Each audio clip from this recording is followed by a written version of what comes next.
1 second. Okay, and then I'm going to hand over to Eric. So if you just Thanks, quickly Susan. do this 1 second. Good to go. Thanks, Susan. Thanks everyone for coming both in person and online. For those who are here in person, it's wonderful today to see the office full again and busy and very lively. I think we've conducted a little experiment that the key to getting folks back in the office seems to be pizza. We'll have to repeat that experiment to just confirm the results. But it seemed to work very well today. It's my great pleasure to have our seminar speaker, Stephen Fries, with us today. Stephen recently joined at Oxford as a senior associate fellow, and Stephen has a fantastic background covering academia, the private sector, and the public sector. He's a DPhil in economics from Oxford. He has served as a chief economist at Shell and also at the Department for Energy and Climate Change, as well as at the European Bank for Reconstruction and Development. So he's seen the problems of energy transition and climate change from all three of those dimensions, and he has brought it all together in this fantastic new book, Transforming Energy Systems, Economics, Policies, and Change, which I was lucky enough to see a copy just as it came out, and it's fantastic. Highly recommended, and I will turn it over to Stephen.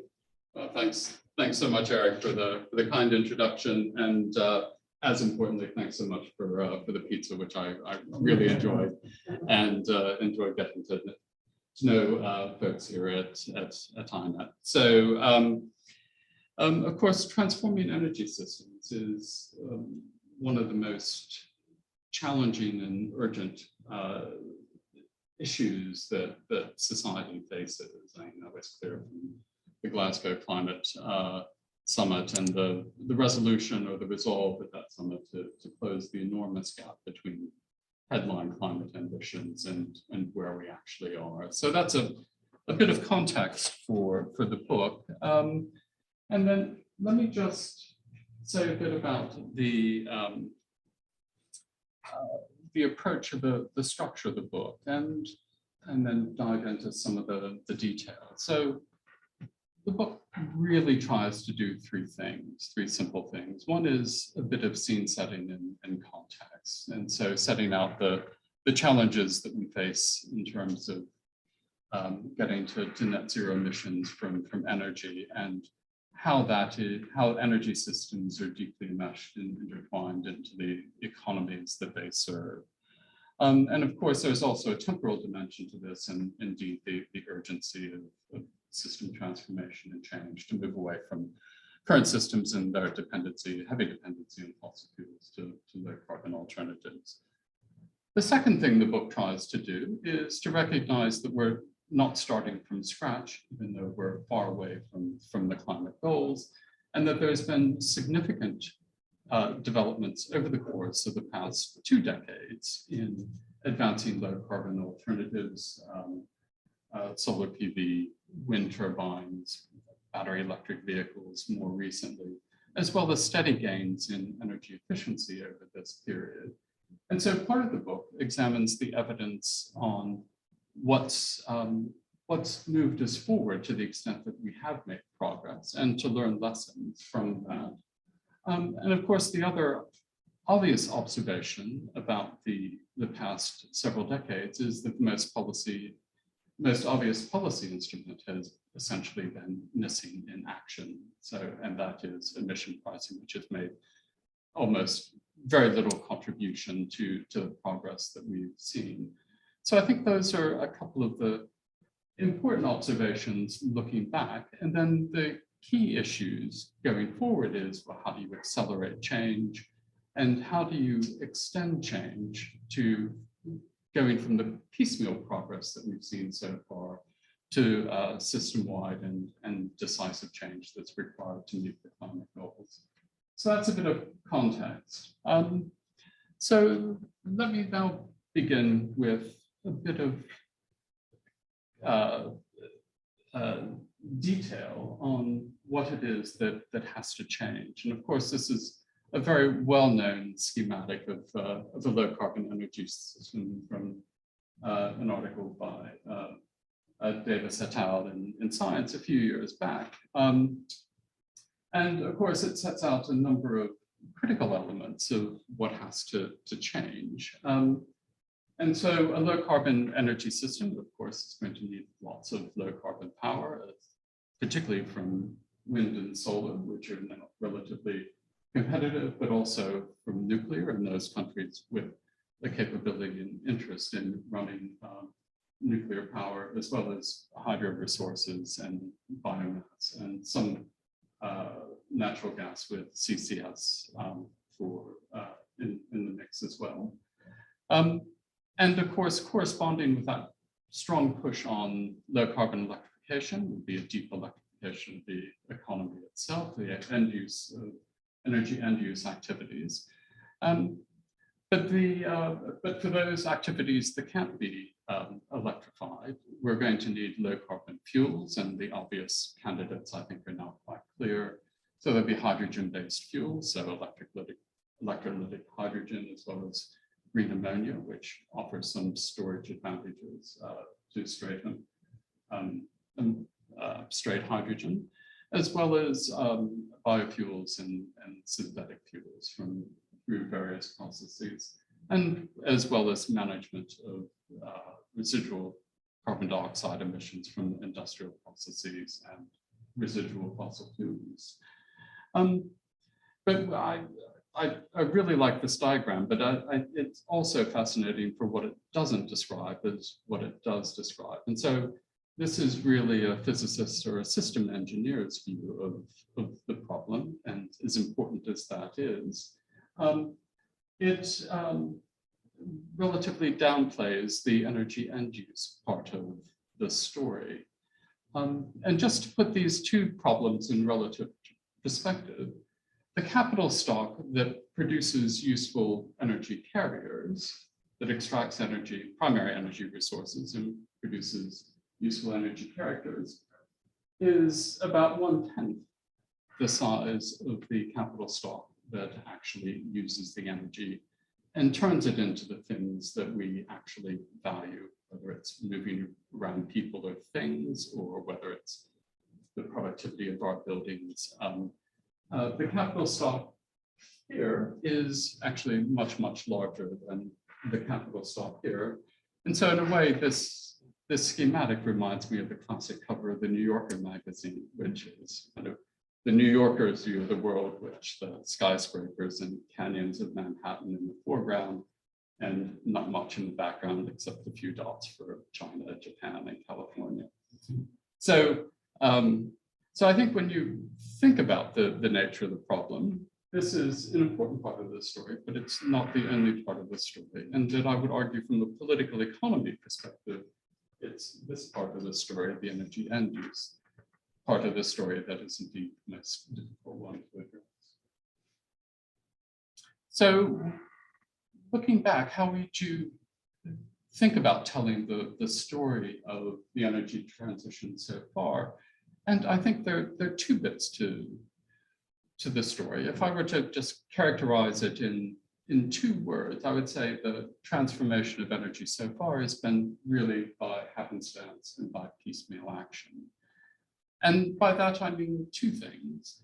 One is that the happenstances were, in effect, a series of oil price shocks since the 1970s, which there were 3 transitory shocks that really made a difference. And of course, we see that those relative price shocks, those shifts in energy price, did what, from an innovation perspective, exactly what you would expect, which is to accelerate the pace of innovation in alternatives. And here, this chart shows the relationship between the real oil price in yellow and how it's varied over time, and the share of low carbon patenting activity as a share of total global patenting activity. And there's quite a strong correlation between the relative price shocks and the acceleration of low carbon patenting activity in areas of renewables, nuclear, at least for a while, as well as alternative drivetrain vehicles and energy efficiency, which is what's being captured here. And so the innovation systems were responding as you would expect. And of course, these relative price shocks also kicked off supply side innovations in traditional fossil fuels as well, such as the shale extraction techniques that now dominate in the US. Then the piecemeal changes are essentially the market creating policies to accelerate the advance of the low carbon alternatives that were primed by these shocks. And that these market creating policies actually accelerated and intensified in part in the aftermath of the 2008-2009 financial crisis and some reading of the economic recoveries from those. And there was also an increasing coordination, I would argue a tacit coordination of country responses as it became increasingly clear that the trajectory of the cost dynamics for these technologies meant that they had the potential to play a strong role in developing at least part of the low carbon solutions. And these market creating policies took the form of feed-in tariffs in Europe and China, as well as the renewable portfolio standards and business tax credits in the US to support their deployment. And then with a slight lag, we saw similar developments in policy supports for the purchase of EVs as their technical performance characteristics and costs improved. And the other important part of this story in looking back at the past is that the important actors in the transformation of energy so far were essentially came from those with the capabilities and interests in advancing low carbon alternatives. And so there are two parts to this as well. So one part of the capabilities that are key is who has the capacity and the capabilities to produce the low carbon innovations that are required to transform the energy system. And of course, the answer here, which is shown on the left-hand panel, is that the countries that specialize in innovation in general, especially Japan, the United States, and Germany, also did much of the heavy lifting in the acceleration of the development of patenting for low carbon alternatives over this period. And then increasingly, China and South Korea also made significantly growing contributions to the innovation efforts as they increasingly specialized in the manufacture of these activities. So the innovations don't come out of thin air, they come from the capabilities to produce them. And these capabilities were concentrated primarily in those countries with a comparative advantage in innovation. And then the second part of the story is on the relationship between putting policies in place, very expensive in terms of real resource costs, policies to support the early deployment of renewable technologies. And here the chart on the right-hand side shows on the horizontal axis, the share of cumulative global deployment by capacity of solar PV and wind. And on the vertical axis, the global share of production capacity in the period 2017 to 19 of these three technologies. And of course, what you see is that those countries that incurred the real resource costs of supporting the early deployment of low carbon technologies actually also specialized in their manufacture. And so if you think about the political economy context of who are the early movers in transforming energy, it's those with an interest in producing the alternatives, and that comes through here quite strongly. And I would simply add that the real resource costs of these formative policies of creating the markets for low carbon alternatives was actually very large. If you take as the counterfactual the deployment of CCGT generating capacity is the alternative counterfactual to the deployment of this wind and solar technology, the real resource costs of these policies of the last 2 decades was about $2 trillion. That's if you include, that's carbon capture and storage? No. No, CCC is gas. Yes. Okay. Sorry, combined cycle gas turbine, Okay. which So is your the point, I didn't understand the last point. You said, what is $2 trillion? the real resource cost. So these were relatively expensive technologies, Mhm. allowing for plausible costs for the natural gas to run the technology. Uh-huh. That the alternative of putting in place these renewable technologies, which have very low operating or zero operating costs, that the real resource costs of doing this technology substitution was to sacrifice about $2 trillion. In other words, the real resource costs of putting these renewable capacities in place was $2 trillion relative to the counterfactual of producing the same amount of electricity with natural gas. So you're saying because they were $2 trillion more expensive, or because those, where did that $2 trillion number come from? Is the difference in the real resource costs. So I don't know what real resource costs means. It's the capital costs and the operating costs. And But the I'm just saying difference there was $2 trillion more in doing this, in doing this than there would have been to do gas. correct, For the same amount of electricity. For the- generation. precisely. In capacity in 2019. No, cumulatively Cumulative. over Right. the last 2 Okay. decades. Right. Yeah. I'm Cameron? just Yeah. wondering, one way of communicating that would be to work out what the dare I say, the dollar price per ton of carbon would be, what the implicit social cost, or the implicit effects of that. Because if that's, $500 a ton, that tells you something. To gather some work. It's $10 a ton. It tells you something else. Yeah, right, exactly. So $2 that- trillion wouldn't be a big I- number if the implicit abatement cost was $10 a ton.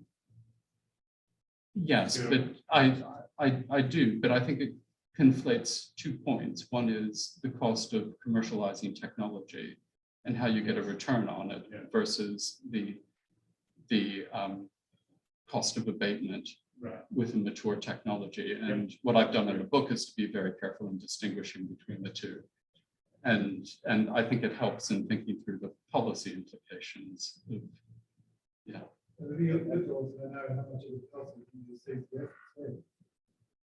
It would, yeah, so, yes, it would. Yeah.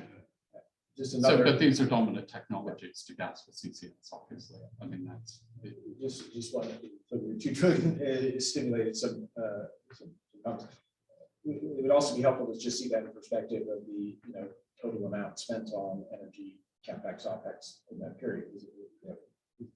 Is that for $2 trillion, is that a 5% increment on the global it's spend? in that order. of That's what I magnitude. mean, yeah. So, Yeah. so in some ways, we've kind of given ourselves a 5% tax to start Yeah. the revolution. But the question is, who's going to pay it? Yeah. And the story here is Yeah. what is the political economy around incurring these resource costs? That's the, It's just helpful to kind of scale the numbers. Is $2 trillion really big, or is it not too big? well, mobilizing $2 trillion in resources through any policy is a big deal. Having mobilized hundreds of billions through policy design, it's,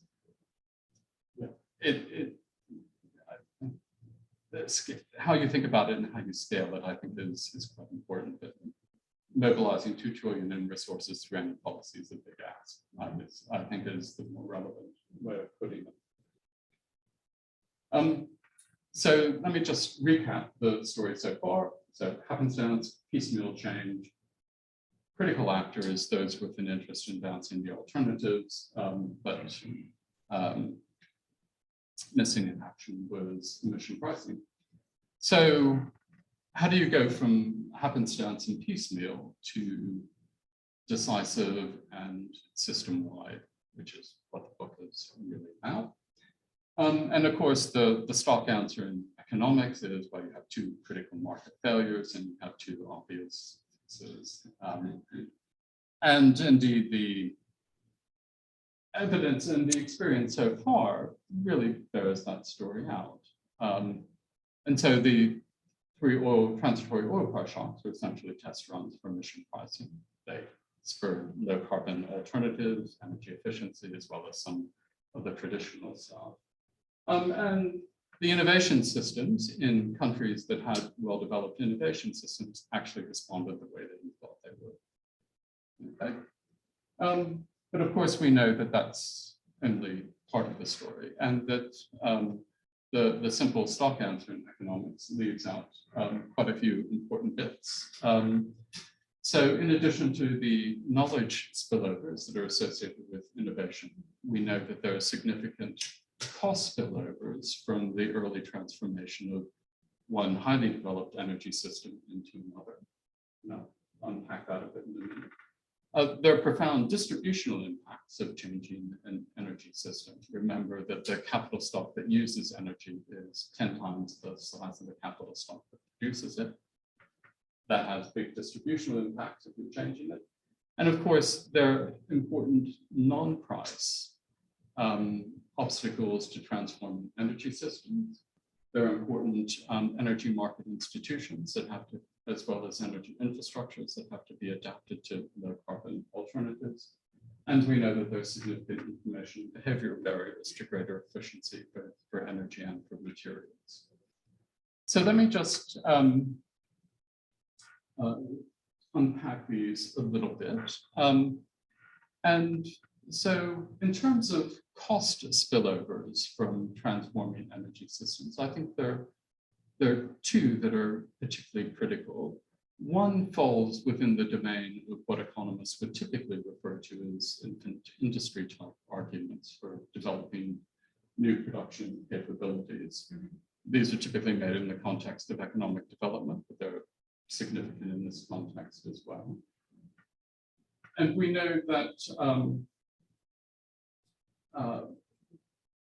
that in scaling up new types of technologies, new production activities, there are significant internal economies of scale, such as larger plant sizes, as well as significant external economies of scale that come through the development of skill pools that are needed to service those production activities as well as supply chains. And we have at least indirect evidence that these spillovers from skill pools and supply chains are significant. And we know that from kind of economic geography and particularly the tendency of innovative firms and knowledge workers to cluster much more intensively than other types of firms, more mature firms and less specialized workers. And we also know from the developing literature and kind of the new economics of industry or of industrial, the new economics of industrial policies that that market creating policies can be indeed effective in accelerating and securing the advance of new production activities. This evidence comes from regional economic development policies that are studied through, particularly in Europe, the UK and Italy in particular. There are very good studies that show that these interventions do create enduring production capabilities that are competitive once the supports are withdrawn. And then, of course, there are also the case studies of Finland and its industrialization, essentially through government procurement to pay war reparations to Russia, actually. And then the second element in terms of cost spillovers is from network effects. And in the literature on energy system transformations, there is a lot of early emphasis on essentially the lock-in of the incumbent technologies. And this was due to the relative costs of the alternatives, as well as the high switching costs that, that were involved in switching to alternative technologies in the context of a well-developed system. And often those arguments were made in a static sense, explaining why we were stuck and slow getting out of the starting blocks. But there's also a dynamic version of that argument, which, if you roll that argument forward in time, explains that, yes, you face high switching costs at the outset, but those switching costs decline with deployment of the low carbon alternative technologies. And ultimately, as the systems adapt, the costs of not switching to the low carbon alternatives will eventually increase. And the simple and most intuitive example of that, which we all face, is thinking about buying an electric car. And if you're on the commercial side of that proposition in providing charging services for EVs. And so one of the high early switching costs were range anxiety. If you were providing charging services, the fact that your charger sat there and didn't do much most of the time. So it wasn't an efficient use of capital at the outset. But of course that switches, and ultimately the incumbent technologies will face the same dilemma at the back end of the transformation. And so I would argue that these indirect network effects in transport are pervasive, and they arise from standardized technologies, combustion technologies in engines and standardized fuels. And of course, you have direct network effects with buildings and some industries. You say that, what exactly do you mean by that? The network effect of that, with one constellation of technologies, you benefit from enormous standardization and scale. And because everyone uses essentially the same technology. Okay. So by coordinating on the same technology. Precisely. Then we have infrastructure. Yeah, that's much better put. Yes, that's exactly the point. And then the last point that I want to make on innovation and market creation is to think carefully about where the returns to these activities actually come from.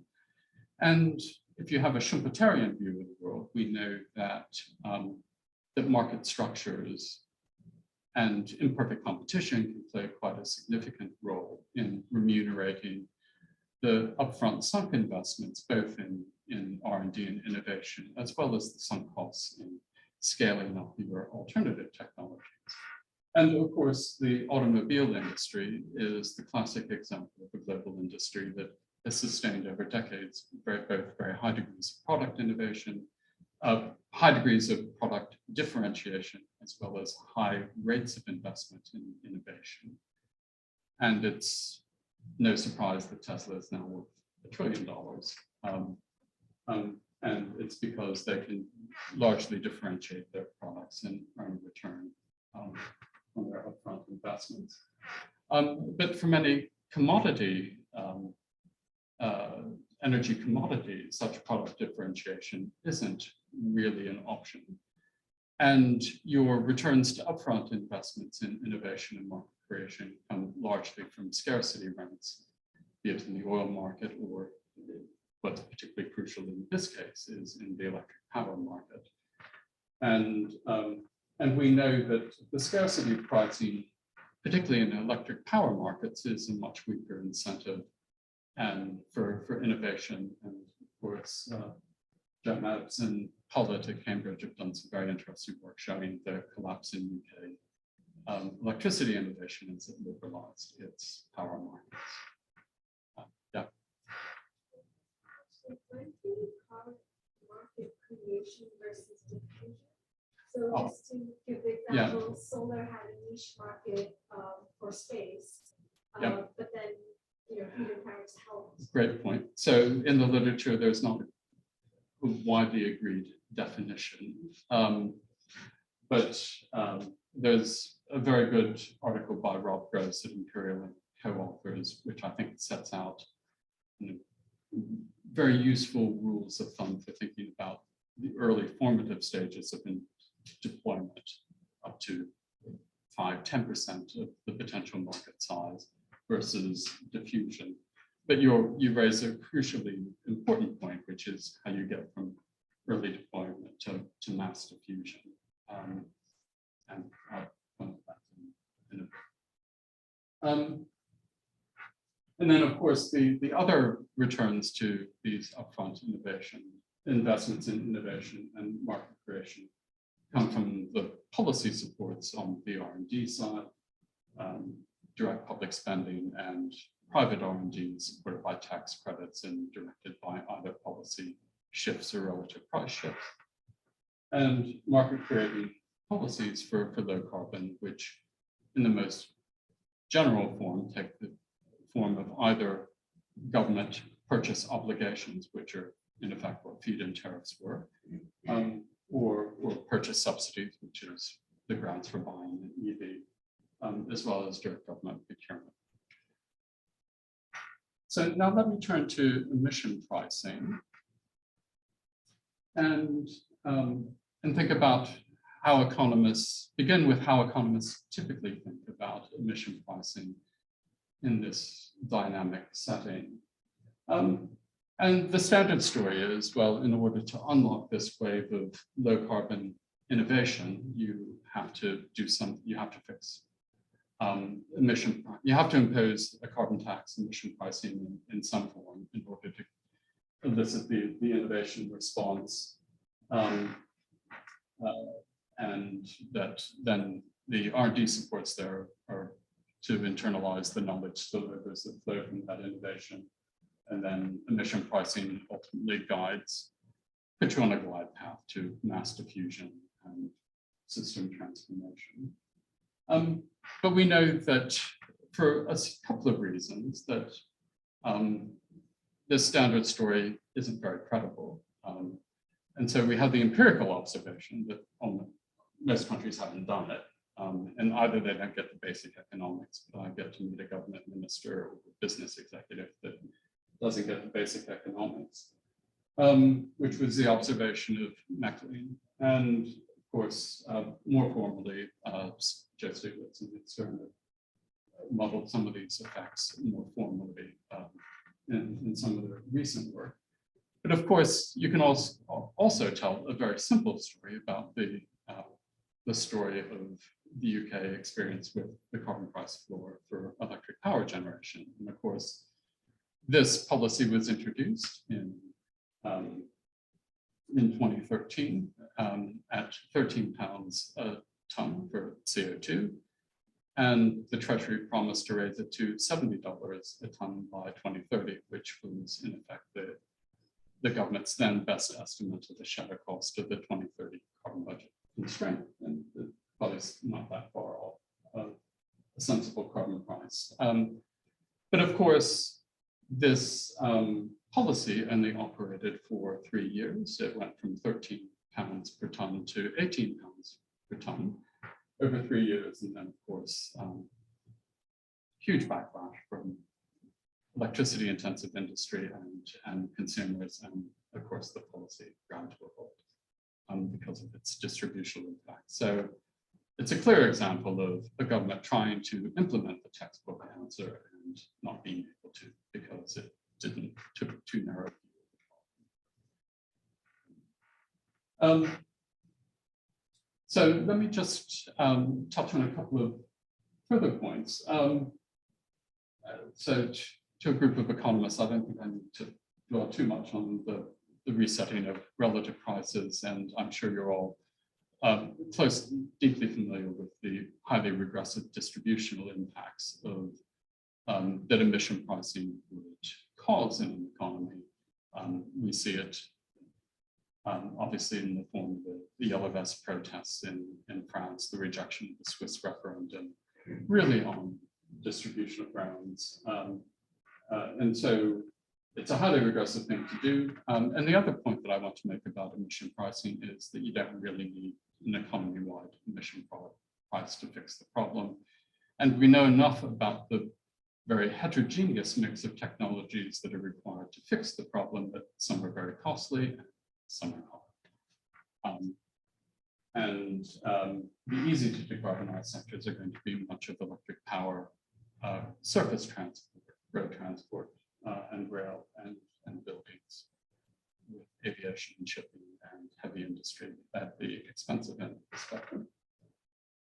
And then I would say, well, then how do you think about calibrating your emission price? Well, let me begin at the bottom. I'm sure everyone is very familiar with the concept of the social cost of carbon, which a hypothetical pathway of marginal benefits and marginal costs of abatement to your, which is essentially the emission price that balances the marginal costs and marginal benefits of decarbonizing your economy. But the social cost of carbon is highly imperfectly measured, mostly on the social loss side of it. And it also has highly contentious discount rates and inadequate equity weighting. And of course, if you also have an economy-wide emission price or tax, you're also going to need to run a very large economy-wide redistribution scheme, such as the carbon dividends proposal in the US, which would be the largest transfer scheme in American history if it were implemented, and you may not want to do that. And then, of course, the other way is to align the emission tax with the shadow cost of your binding net zero emission constraint. We know that from essentially from quite predictable technology costs for most, but not all of this. And I would argue that this approach to emission pricing is transparent. It's clearly linked to the investment choices that need to be made. And it creates a clear exit strategy from any upfront market creating policies that you implement. It can be calibrated across easy and hard to decarbonize sectors.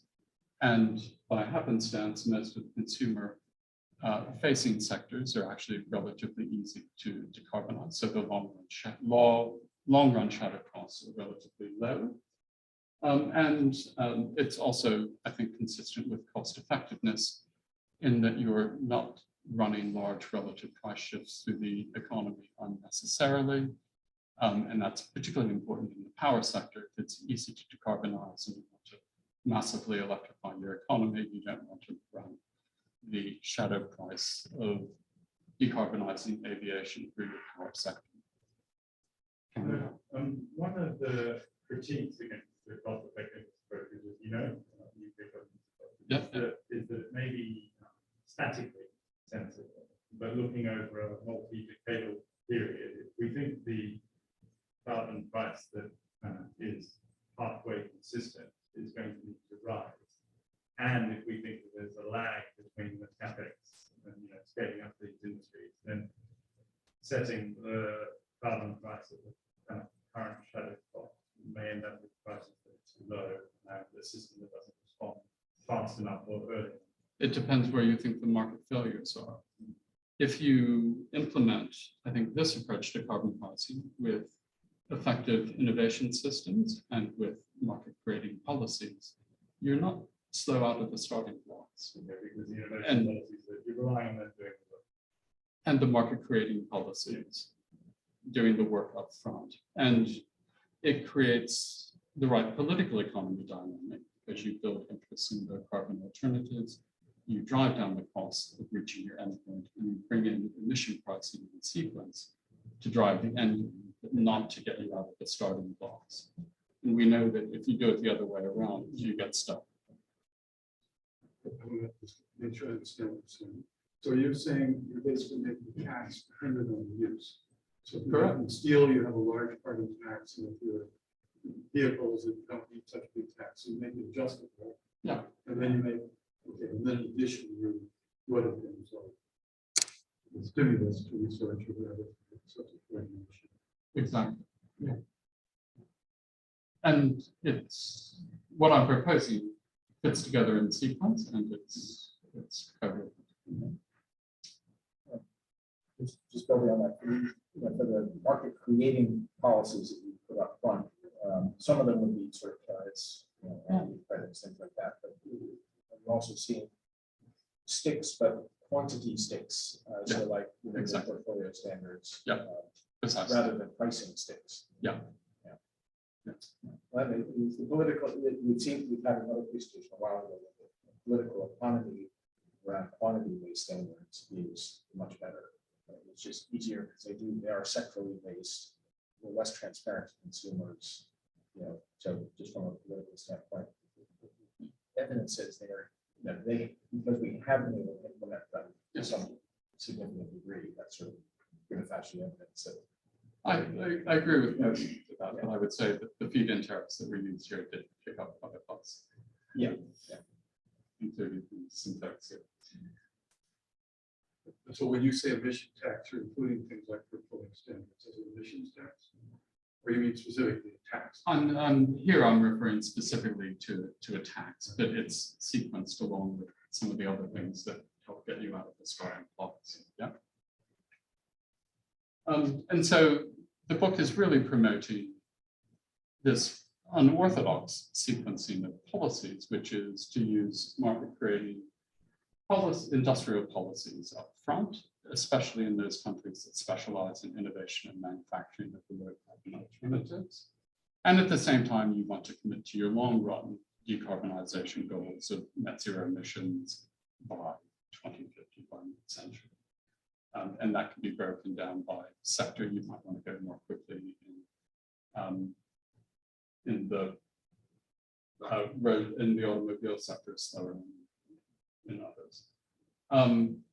So you create, in a sense, the relative price shock with this market creating policies. Innovation does its thing, supported by the innovation systems, and that you then use target consistent emission pricing to put you on the path to mass diffusion of the alternatives. With one other factor in favor of the sequencing approach be that from bringing the carbon price in, you can also minimize or prevent rebound effects.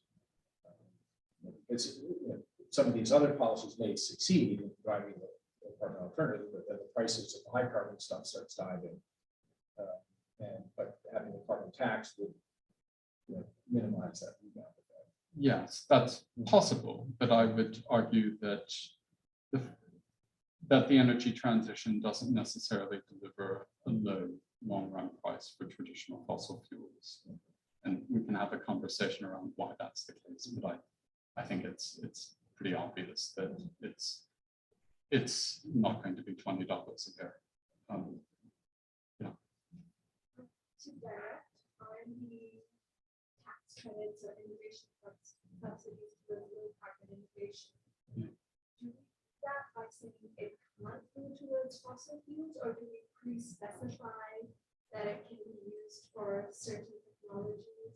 So the way you direct innovation supports, there are two ways. So direct government spending on innovation, the government decides what it goes on.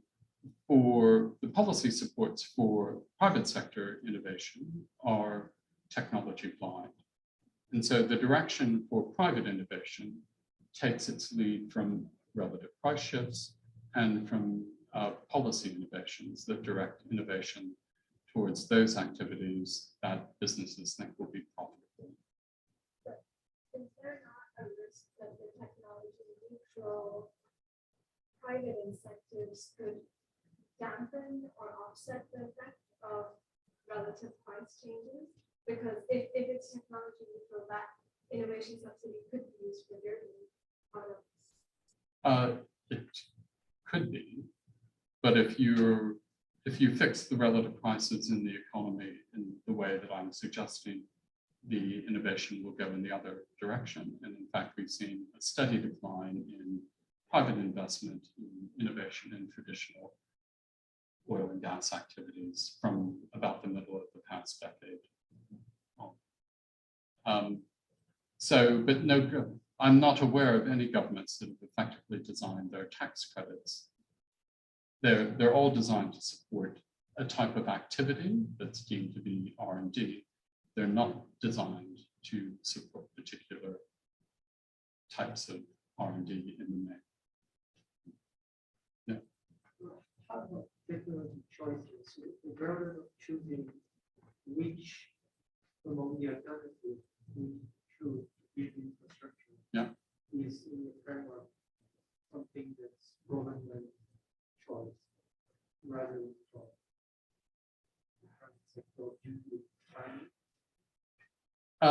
Yeah, so I think if you take the mid-century framework for transformation, there's a feasible set of technologies that can deliver that outcome, quite shortly. That says nothing about what might happen in the second half of the century that gets us to a better place, even better place. But yes. And I'm thinking there are still. So the list of alternatives is not huge, but it's not that clear either. Yes, and what we'll end up with is some governments with an interest in nuclear technologies will work at de-risking them, whether they're small modular reactors or the big type. And there are only a handful of countries that are really in that game for a variety of reasons, but mostly to do with their technical capabilities around nuclear technologies in general and their ability to handle. I'm just a bit mindful for time. And then the other two types of points, and I'm just going to canter through these, really is, so I've really told the story so far about how we get from the point where we haven't fixed relative prices in the economy to a point where we can credibly fix them through accelerating the alternative technologies that would ultimately support a new structure of relative prices. But there are two important types of non-price barriers to transforming energy systems. And one has to do with the fact that electricity markets are quite peculiar things. They don't spontaneously arise out of the interaction of supply and demand. All electricity markets are government created and designed, and they were born out of the liberalization of electric power systems, initially here, subsequently in the US, and more generally now in most OECD countries. And these market designs have to balance quite a difficult thing, which is the control of market power in tight markets against the remuneration of all the sunk costs and all the sunk investment costs in developing the system, including all the upfront costs in innovation and commercialization of the renewables and other low carbon alternatives. And so at the heart of these markets is essentially a time inconsistency problem that governments face. And the time inconsistency problem typically is described as a missing money problem, which is that governments will never allow the scarcity pricing that they say they will tolerate ex ante, ex post. And of course, we see that all the time. It's not an uncommon occurrence in electric power and indeed in energy markets more generally.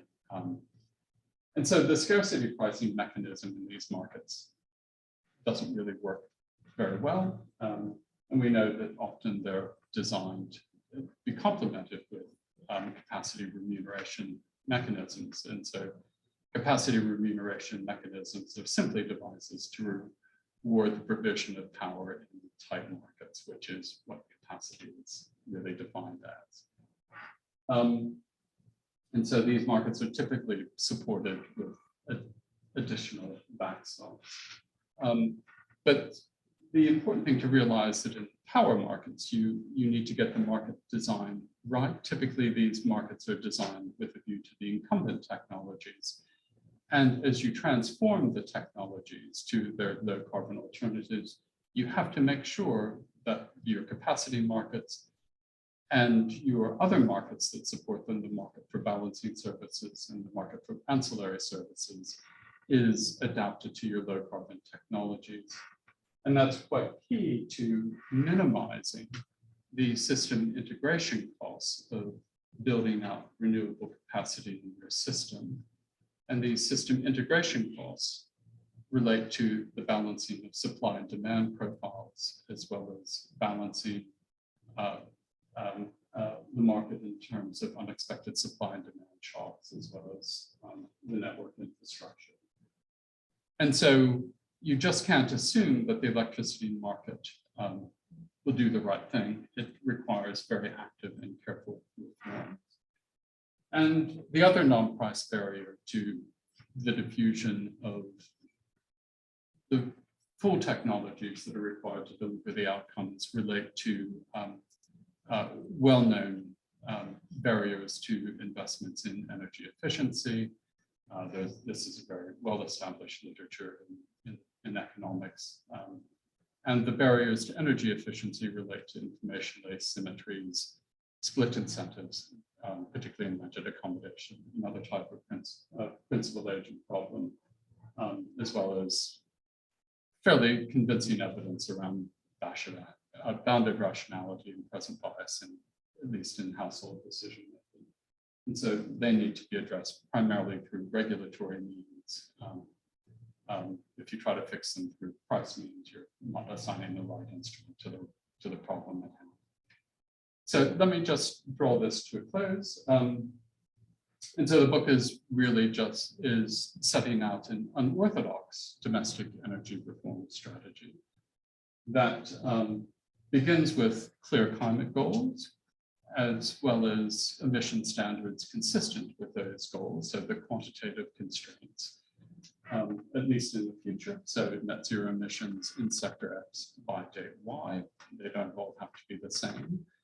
And the setting of these really is through a constructive tension between government and business in understanding the technological solutions and the pace at which they can deploy.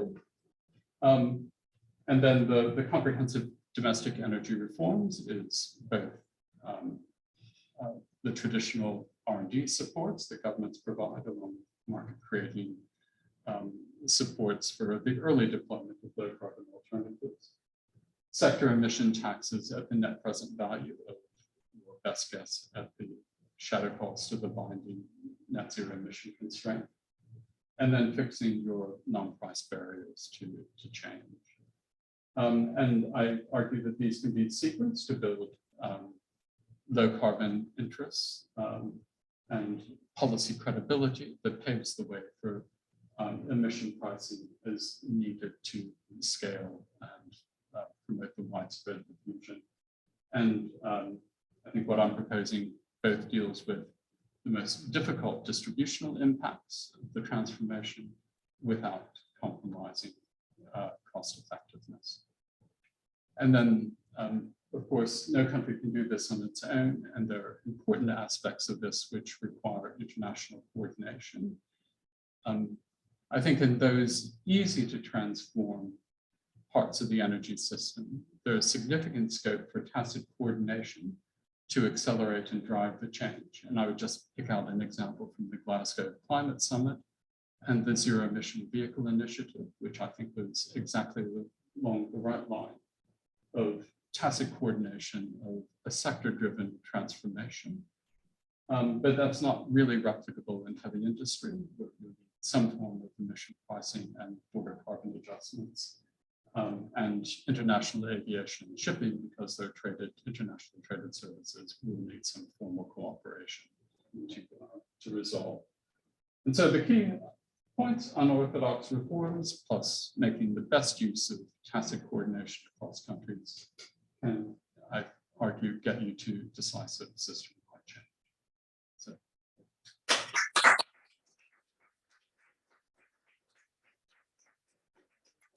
We have a Thank little you. time for questions. And also for those online, please, turn your screen on, raise your hand. And be ready to- Two slides back, you had onshore wind. Yeah. You showed different curves. So I didn't understand, no progress. Oh, So what does sorry. that mean? What does this slide mean? Sorry, I was at this point. You were in a hurry. Cantering through. So in order to transform your power system with a significant share of variable renewables, you have to put in place complementary flexibility technologies that keep the lights on.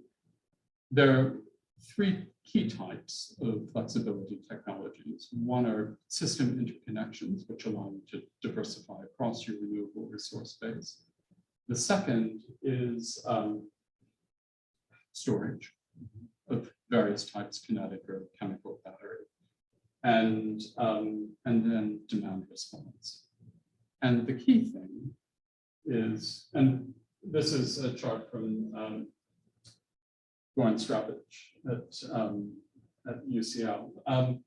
And this is an example of his modeling of the system integration costs, managing profile costs, balancing supply and demand over long time horizons, the system balancing and network costs. But if you don't do anything in terms of building out these complementary flexibility technologies, you hit touch screen.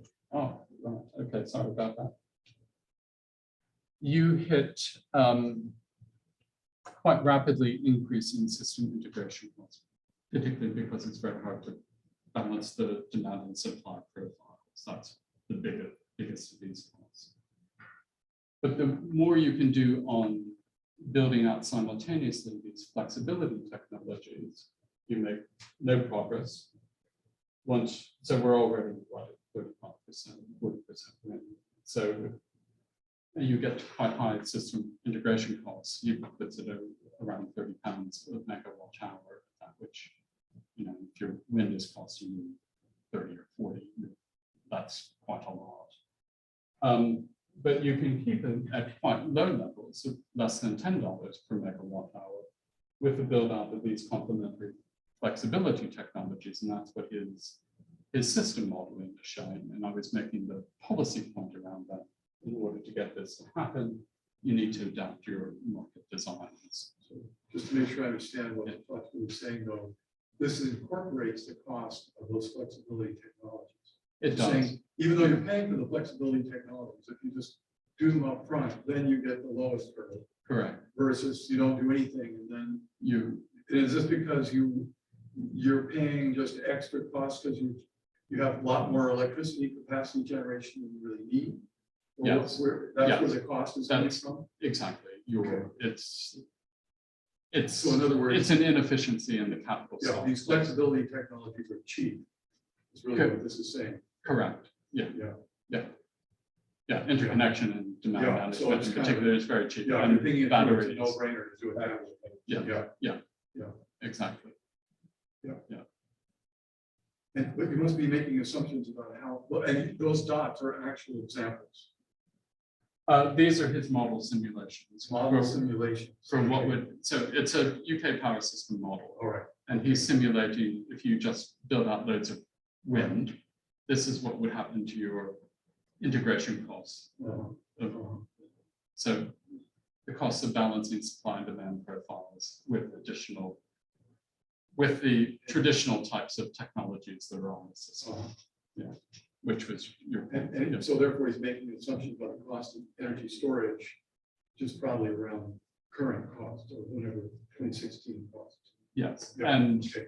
and he's probably on the high side of the storage, Uh-huh. where we are now. Well, he's almost definitely. California has some empirical evidence for what these curves look like. Oh, right. Yeah. I'd be really keen to see them. My sort of rough recollection is that California is already kind of well on the market. Right. Yeah. But it's really a point about kind of how the technology interplays with the market framework. Yeah. Think about even back to the development, how much stage you have in technologies in good enough to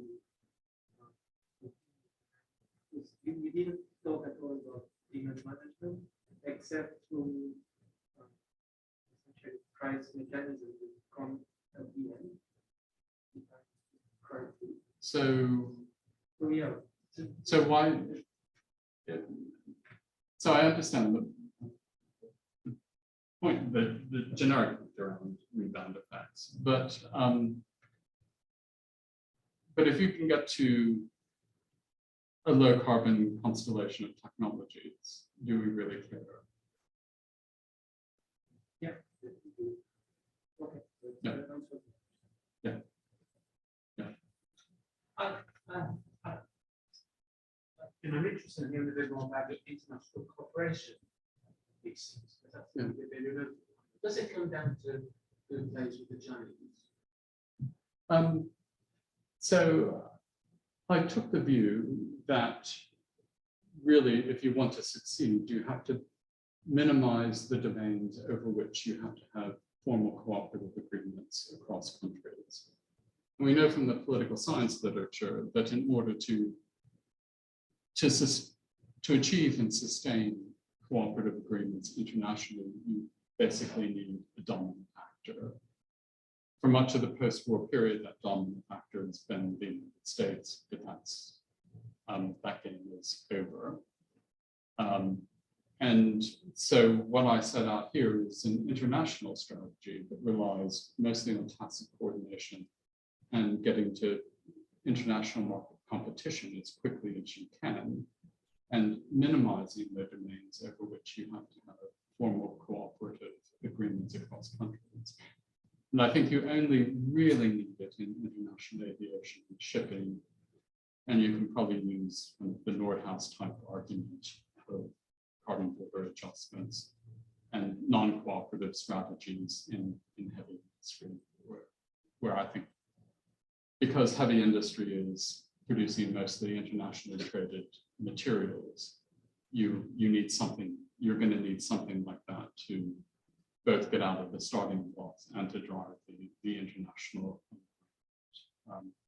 The rest of this is all non-traded domestic services. So the international bit doesn't really come into it.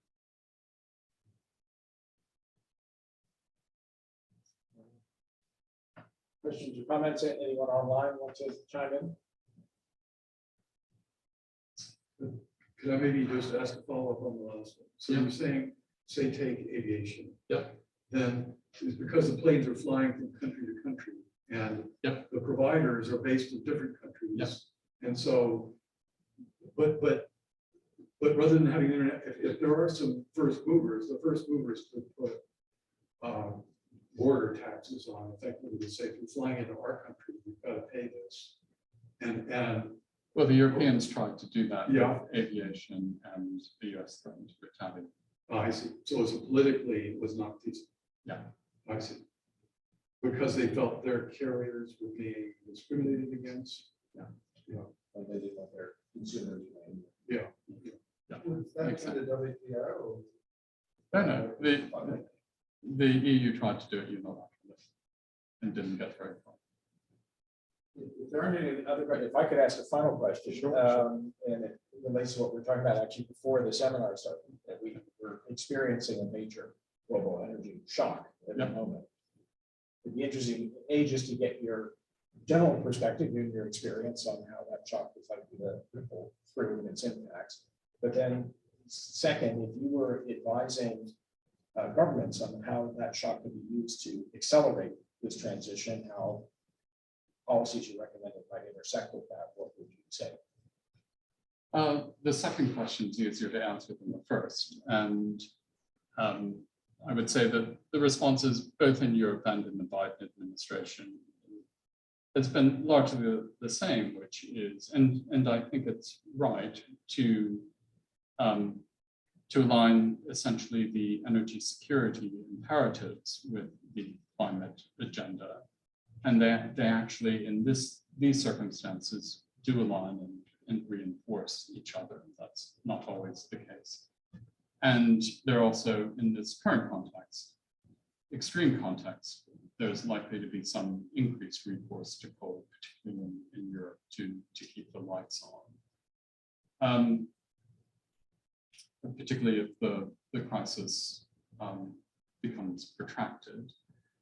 I think the second set of your first question is more difficult to answer, and it requires having a bit of a crystal ball about how the war in Ukraine will ultimately play out and be resolved.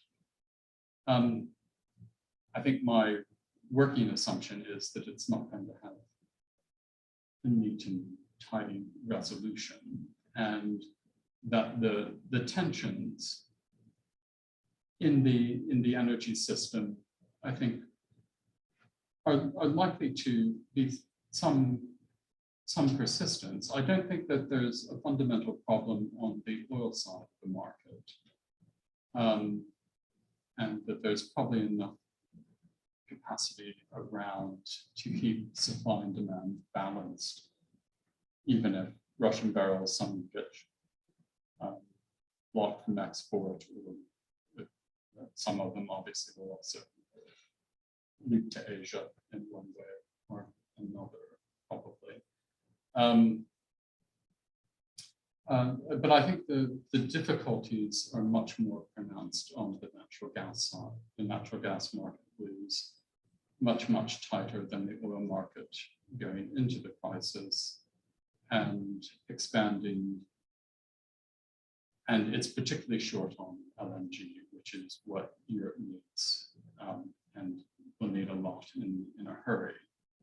And expanding LNG capacity takes quite a bit of time. It's not a quick fix. And so I think from an energy price and security perspective, I think Europe is going to be in a bit of a difficult position for a little while. And of all the regions in the world that are perhaps most vulnerable to both a combined energy shock, both on oil, gas, and electricity side, it's Europe, and I think they're probably most exposed to the risk of a recession at this point.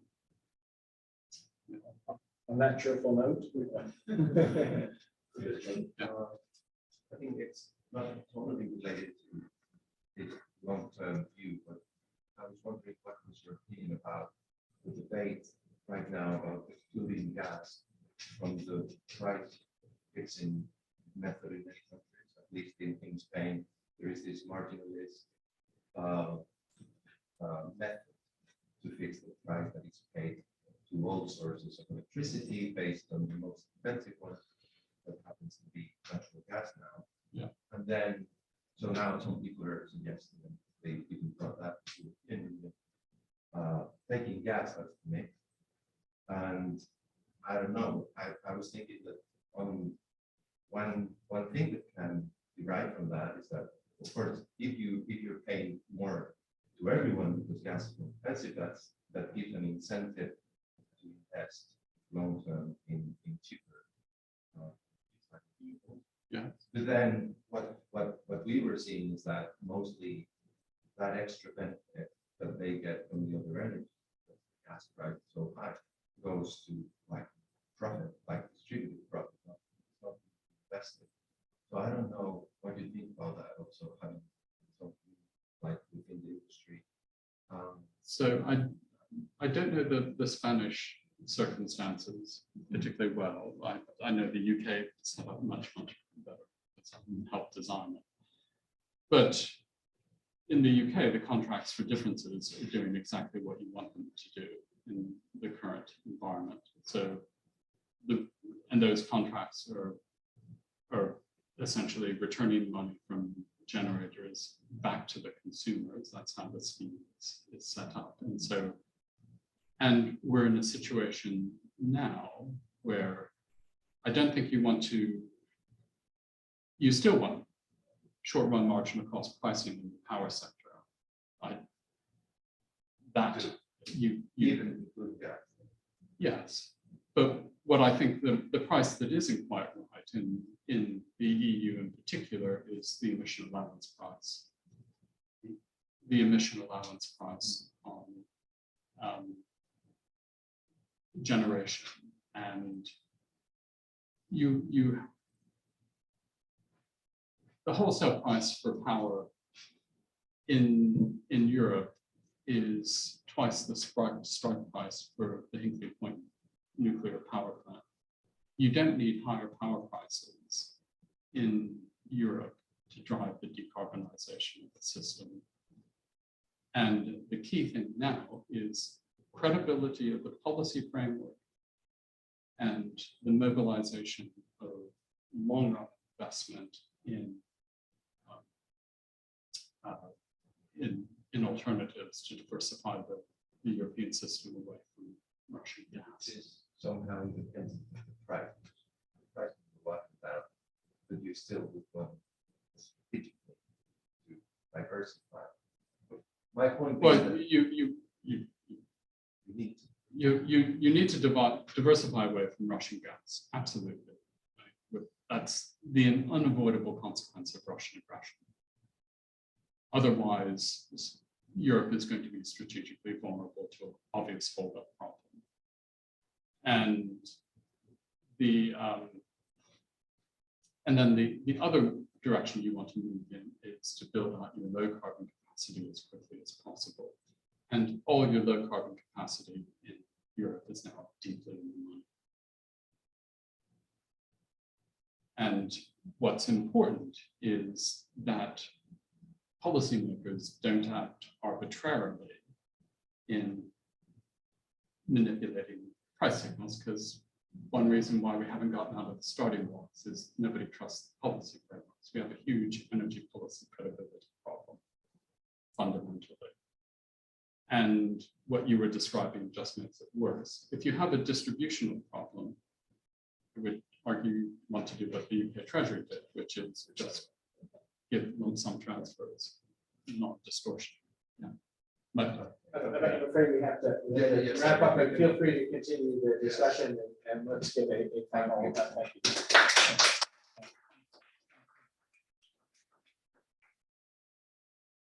Turn off the Zoom. And thank you to everyone who joined online. Just to follow up on the discussion about Ukraine, is there a short-term solution at some cost to replace the Russian gas? So people just have to turn their thermostats down and leave that gas, or so what? Are we still being recorded? I'm gonna exit the So if Putin turns off the gas, what can people do? What if the Russians do on Wednesday? So whichever